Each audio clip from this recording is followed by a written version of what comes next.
Hello, my name is Rosemary Wang. I'm a developer advocate at HashiCorp. We're going to talk about managing network infrastructure as code complexity with HashiCorp Terraform Cloud. So when you've gone on this journey, you've thought about writing infrastructure as code, you started to standardize and share it with your team, inevitably you run it in production for hopefully a very long time. And you run into problems with scale, right? It's not so simple saying, I'll write it, I'll share it, and then suddenly everything is great, because you have to maintain those all of the network infrastructure over time. So scale is a little bit more complicated than just saying, I'm going to write it and then everything is great. In fact, you probably will end up running into more problems as you scale. So there are a couple practices you can think about as you scale. First, understanding these bridges, or how you build bridges between manual interfaces to infrastructure as code, because inevitably you're going to have interfaces or you're going to have devices that you have to manually configure. You also want to validate and reconcile the source of truth. And you also want to think about change, right? So when you think about network infrastructure as code and all of the ways that we use it, we can now use immutability to update infrastructure. And I'll explain that a little bit further. For manual interfaces that you cannot necessarily configure with Terraform, you can use a change management system and sort of bridge that gap. So for example, there's a ServiceNow integration with Terraform Cloud. So if, let's say, you manually configure something in your and you log that in your change management system, and there's a little piece of automation after that that needs to be done to another system, then you can use ServiceNow to provision those resources. So it kind of allows one view where you say, okay, I've got this manual log of things that I've done. Now I'm going to just do this automated piece, and I'm going to make sure I do that through the same interface. So that's a helpful way to think about that. More importantly, there is this module that we have here. If you are not so familiar with Terraform, you don't want to write all the code everywhere. Some people just don't really want to do it. And some people don't want to learn Terraform, and that is okay too. You can do no code provisioning. And what this does is that if you are configuring sort of a network module for something, you can enable no code provisioning. And what you'll do is, if someone wants this network, they put in the CIDR block they want, they put in the tag, and they put in the region, and then it provisions the network for them. They don't have to know or write Terraform. All they really have to do is click that they want the network, and then they could just provision it. So here, there's some workspace settings that are configured automatically, but they'll create the workspace. And what this will do is create its own workspace for that network with that network state. So you, as someone who's maybe familiar with Terraform, will still be able to go back and help make changes and understand what's going on with this set of resources. But someone who's not familiar with Terraform has the ability to just provision this manually, and you can still audit it in one place. You can still audit all of the ways that it's been configured in one place. Very quick. Okay, so no code provisioning is available. You can check that out if you prefer a manual interface to provision resources, but still want to have sort of one part of standardization through Terraform. Validation. This one's a really interesting one, because I would say in the past, like decade of us evaluating and looking at public cloud, what we realized is that we were no better about reconciling the current state of our infrastructure to the codified one, or the one we thought existed. So even in the data center, if you are logging all of your devices, all of your services in a CMDB, configuration management database somewhere, we weren't really great about keeping that up to date. Or sometimes if we went through and we looked at it a little more carefully, we'd realize there were some attributes that were wrong. And so it's important to reconcile your current state to the codified one. Again, for that source of truth, having a source of truth with the correct information is important to automation, as well as any change you make. Because if you don't know what the current state is, you don't know what the actual configuration is, then you cannot make an accurate change to it, right? The behavior may not be what you expect it to be. So in this Terraform configuration, we have what is called a post condition. And the post condition is a way for you to validate that a certain dependency is not of a certain value. And the reason why post conditions existed was partly because there are active changes to state in infrastructure. So for example, a certificate will expire. That is inevitable. A certificate will expire. That's not reflected in a source of truth necessarily, right? Unless you have some place that says, okay, this is exactly when the certificate expires for every certificate in my environment, that tends to not really exist. You only really know that the certificate expires whenever it does. And then it breaks everything. So what you have to think about now is that, okay, is there a way for me to take this condition and capture it in a dependent piece of infrastructure? So in this case, maybe I have a load balancer and that load balancer depends on that certificate. I want to know the next time, I review my load balancer, whether or not that certificate is still valid. And so this idea of reconciling a current state to the codified one is a lot more complicated because there are active changes and active ways that your infrastructure system evolves that's outside of what's in code and outside of even what's in your source of truth too. So here we have what is called continuous validation in Terraform Cloud. If you have these this post-condition block in Terraform, and you turn on continuous validation in Terraform Cloud, what it will do is Terraform Cloud will read the specific condition block. So in this case, I'm going to check that my VPC has no overlaps, right, to anything in Azure. So a good example of this is maybe I have multiple interfaces configured for an AWS VPC. I want to make sure that none of those interfaces overlap with Azure because I want to do some peering or something. In which case, I'm going to add that post condition there. And if someone goes in and they change the AWS VPC, like I am going to do, and for some reason I'm going to manually add a CIDR block in there and associate it with the VPC, just because I'm like, okay, this is a configuration. I need to make a really quick change. I'm just going to do that.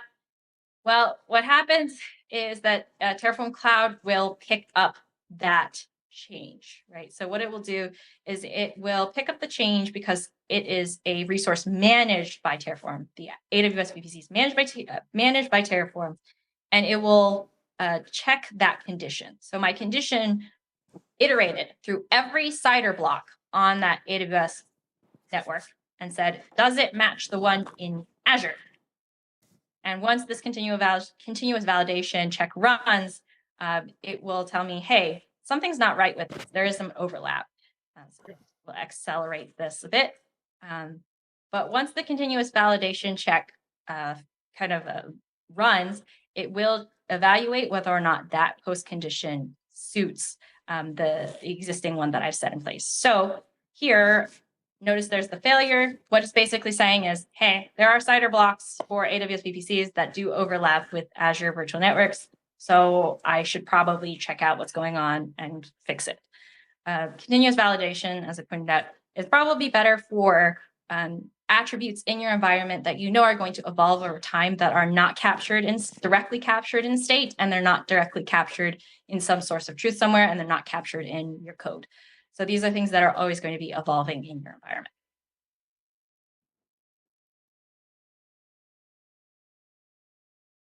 The next nice, when I went in to configure that VPC manually, that was probably not a good idea. When you talk about network infrastructure as code or infrastructure as code in general, the big no-no is oftentimes do not go in and configure something manually. And the reason why is that it affects what is in code and it doesn't match what is now in the state of your infrastructure. So again, you have some problems there.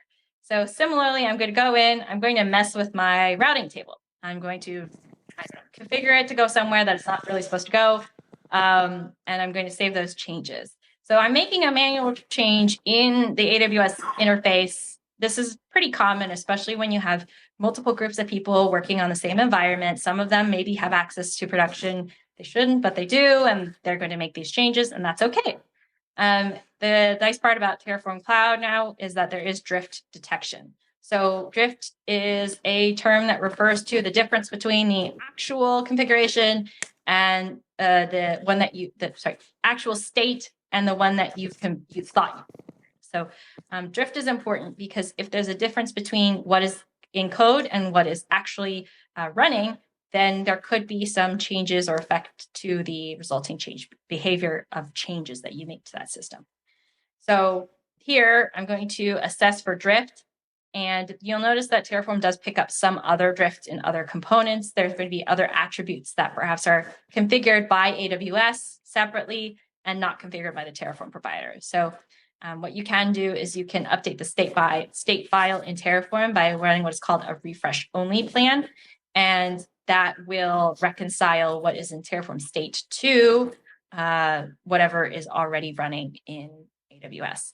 A caveat to this, however, is that it's not going to port in Terraform configuration. So if you have a configuration like the configuration I had here, which is I added a route to the routing table, that is something if I wanted to add that to Terraform, I can run a refresh only plan and it will accept it in Terraform Cloud. But to really capture the state properly in Terraform code, I would have to copy that and then put it in the configuration block myself. So it's not going to automatically commit back to version control and say, okay, I've added a new routing, I've added a new route to this route table. All it will do is add it to state. So that way, when you run it next, you know that it's existent in the Terraform Cloud state.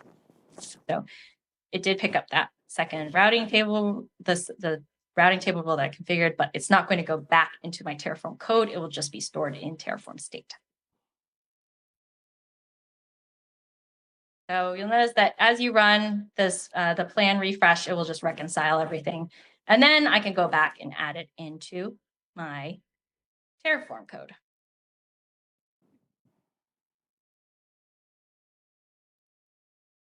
Okay, so these are all under health assessments.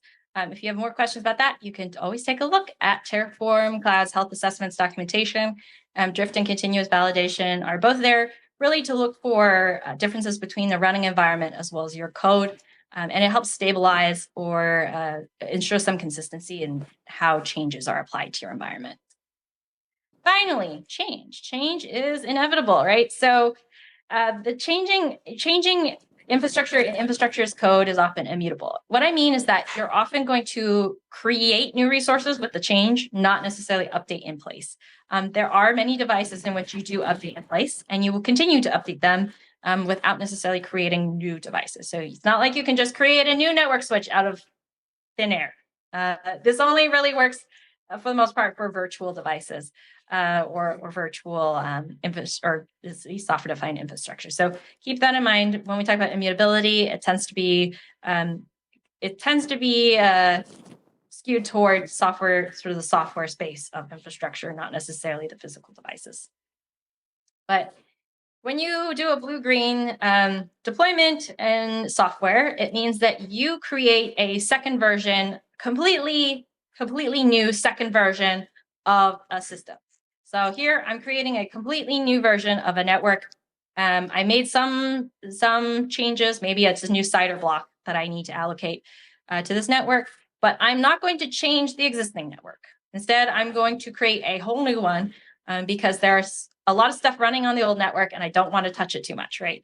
So I'm going to create a whole new network. And that idea is really hinged upon the immutability of network, right? It's the idea that I will create a new one with the changes and not that I'm going to update the existing one in place. So I'm going to create a new one with all those changes. And what I'll do is I'll update my network test to make sure I test the new one. The reason why we call this a blue-green is that you deploy the second one as quote unquote the green network, and the green network is isolated from the blue one, and you can test that it works the way that you expect it to. So here I'm going to run the test, run my same integration test. I didn't change anything other than the attributes that I'm passing to it. So I'll run that test and I make sure that that network is set up correctly, and then I destroy the test. So this sequence is pretty much the same as before as how I created and tested my old network. Now, after this point, I'm going to have to deploy all of the dependencies from the old network onto the new network. This can be complicated. I don't recommend this for networks with a lot of stuff on them because it can be pretty tedious, especially if you don't maintain certain servers or you don't maintain certain, serverless interfaces or whatever you're deploying with this VPC.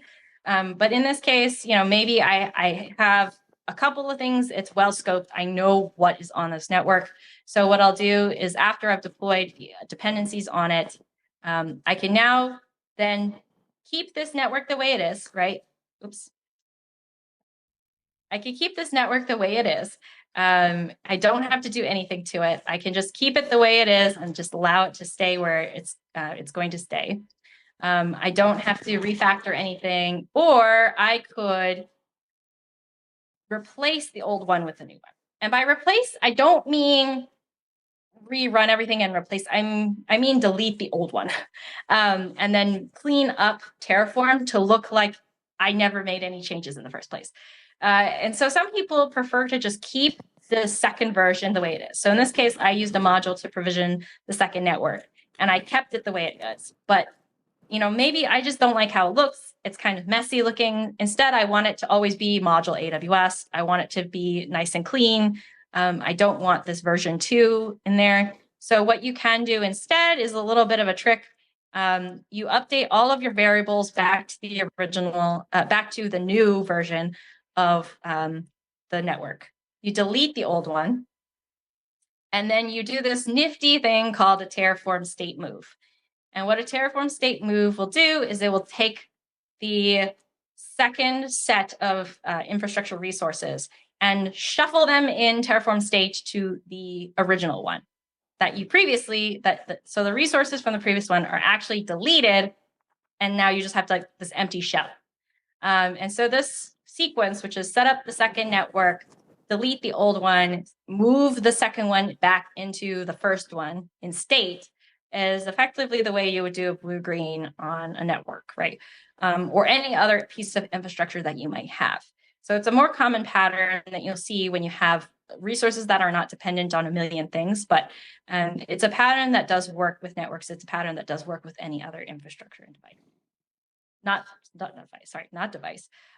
Infrastructure that you might have defined in cloud or somewhere else that is software defined as well. Okay. We're going to keep going forward. All right. So the way you kind of see this in general is that you will see Terraform doing it, right? You'll see someone doing it through Terraform CLI. However, there are ways now you can do this without using Terraform CLI. If you have no code provisioning, you can do a blue-green. What it's doing is creating a new workspace with new state. And if you have any dependencies, what you'll do is point those dependencies to the new workspace or the new network in state. It's more, I would advise folks to separate the state when you can. And what I showed before with the network and, creating a new one in the same state, often it leads to more complicated problems if you have a lot of dependency, right? So it's better to just create a network outside of the previous state and then deploy all the dependencies onto the new network in independent state. If something goes wrong, you can always fall back to the old one. But separating state allows you to isolate resources and mitigate blast radius of any problems that you might have. So here I'm just using the no code interface to create the network, a new network, and I'll just deploy all my new resources to it. And that's an easier way for me to do blue-green without necessarily going through all of the copy pasting for Terraform code.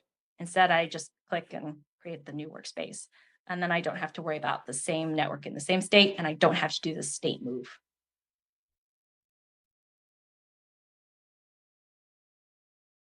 Okay, that will move forward. Of course, this is also, 1 second. Okay. Now, to extend it even further and to round out and finalize this journey, if you got really, really advanced in these patterns and you said, okay, I finally got a hang of getting all this state manipulated, of making sure that everything is up to date, I have drift detection enabled, I'm reconciling all of the values that I need, I can then do continuously deploy changes to infrastructure. And this is scary, right? Because previously I mentioned we would just say yes to a Terraform apply, and then things get applied. You do it at your own risk to automatically deploy.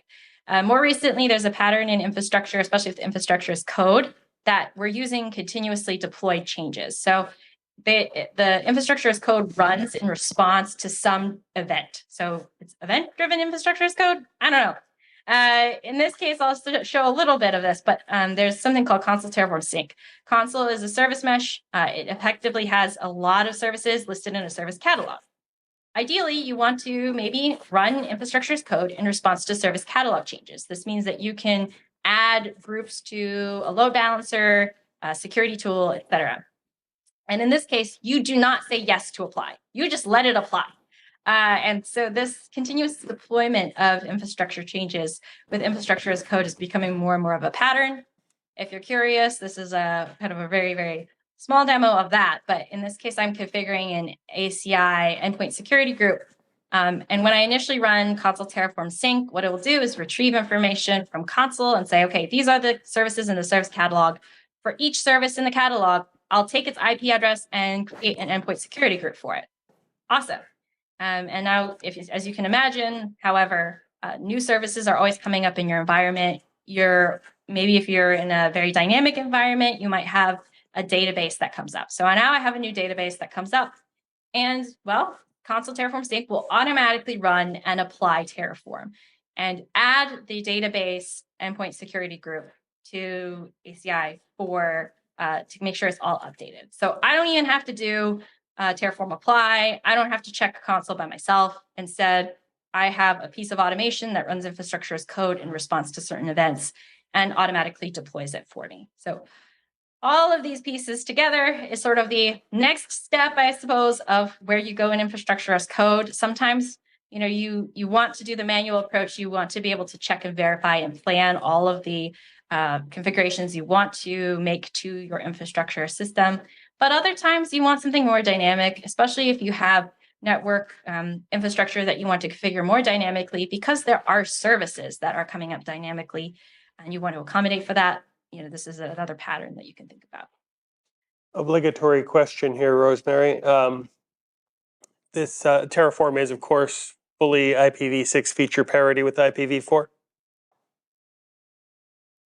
Depends on the provider. So it depends on, part of it depends on the provider, and I think Terraform itself, yes, but the providers may not be. So understood. Okay, thank you. If you want to learn more about console Terraform sync, there are modules pre-created for you. Please check that out. And with that, this is some really quick recap of how you adopt, standardize, and scale with infrastructure as code, and we applied it to network.